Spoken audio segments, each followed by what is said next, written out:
Kejagung tetapkan Reza Khalid sebagai tersangka dalam mega korupsi Pertamina. Kini kita tentu tahu kedekatan Reza Khalid dengan Jokowi. Dan pertanyaannya, kini apakah ada aliran hasil korup Pertamina ini yang digunakan untuk dana kampanye Jokowi? Yang menarik dari kasus ini, yang sangat menarik dari sosok Reza Khalid ini, yang menarik dan harus menjadi perhatian kita adalah hubungannya dengan Pak Jokowi. Hubungannya dengan mantan Presiden Jokowi. Pertanyaan kita, pertanyaan krusial kita, kemana saja uang triliunan rupiah hasil korupsi Pertamax oplosan ini mengalir? Apakah ada uang yang juga mengalir buat pemenangan kampanye Jokowi Ma'ruf Amin di pemilihan presiden tahun 2019?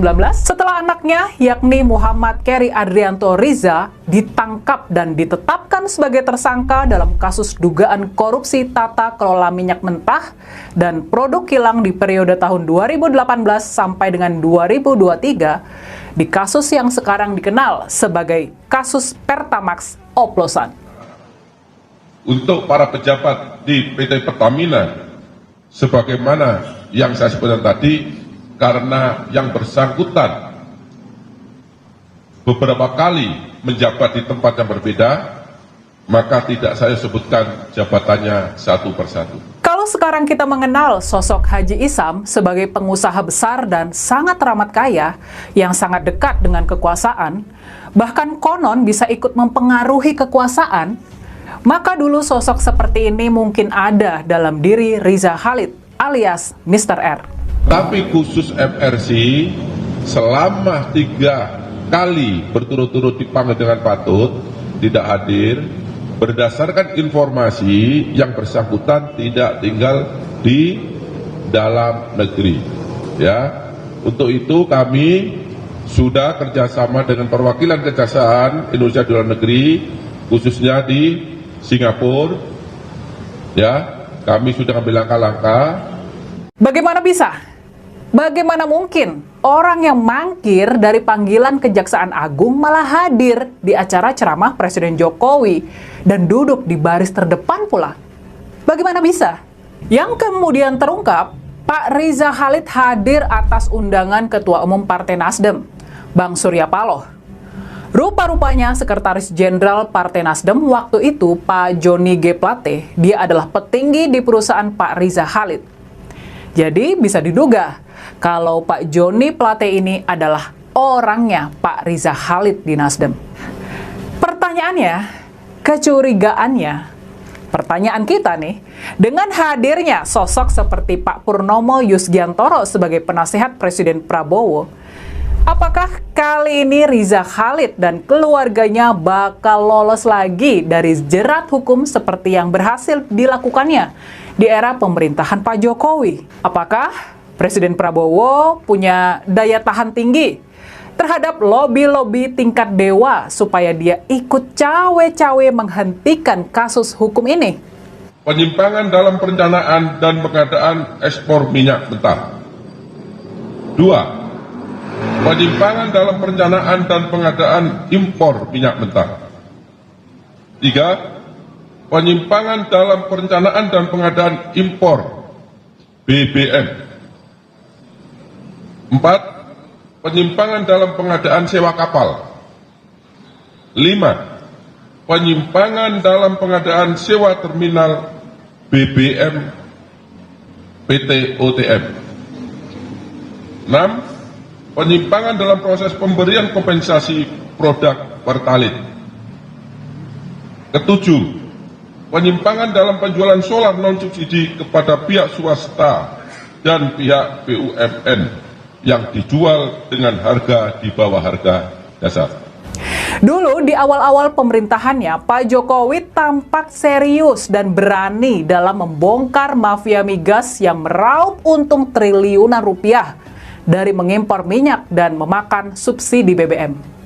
Tahun 2015, Petral atau Pertamina Energy Trading Limited, perusahaan yang memonopoli impor BBM untuk Pertamina, dibubarkan. Waktu itu Reza Khalid disebut-sebut sebagai sosok penting di balik sepak terjang Petral ini. Kasus mafia impor BBM ini kemudian diselidiki oleh KPK oleh Komisi Pemberantasan Korupsi. Seorang lelaki bernama Bambang Irianto, Direktur Utama Petral dan Direktur Pelaksana di Pertamina Energy Service, periode tahun 2009 sampai dengan 2013 ditetapkan sebagai tersangka. Tampaknya, sepertinya, begitulah proses penegakan hukum di era Presiden Jokowi yang dulu kita mengiranya dia sangat serius dan berani dalam memberantas mafia. Nyatanya, setelah heboh sebentar, setelah Pak Jokowi sukses mendapat sorotan publik dan citranya naik, setelah perhatian masyarakat kemudian memudar dan teralihkan peristiwa lain, semua akhirnya kembali ke kondisi semula. Gak ada perbaikan berarti, apalagi yang fundamental. Yang menarik dari kasus ini, yang sangat menarik dari sosok Riza Khalid ini, yang menarik dan harus menjadi perhatian kita adalah hubungannya dengan Pak Jokowi, hubungannya dengan mantan Presiden Jokowi. Bagaimana mungkin?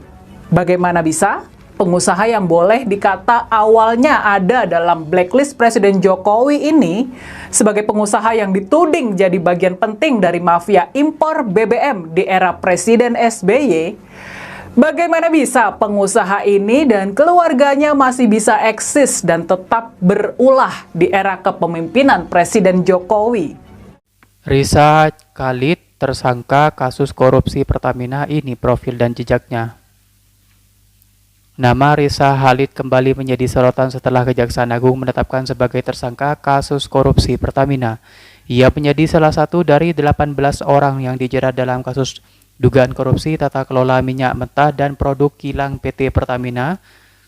Dalam konferensi pers di Gedung Bundaran Jampitsus, Direktur Penyidikan Abdul Kohar menyebut bahwa Riza Khalid ditetapkan sebagai tersangka dalam kapasitasnya sebagai Beneficial Owner PT Orbit Terminal Merak atau OTM.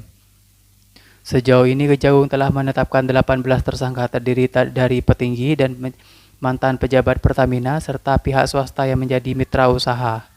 Dalam gelombang terbaru, 9 tersangka diumumkan pada hari Kamis malam, termasuk nama besar Riza Khalid. Berikut daftar lengkap 18 tersangka. 9 terbaru dari korupsi Pertamina: Alfian Nasution, Hanung Budya Yanto, Toto Nugroho, Dwi Sudarsono, Arif Sumakma, Hasto Wibowo, Martin Hendra, Indra Putra, Muhammad Riza Khalid.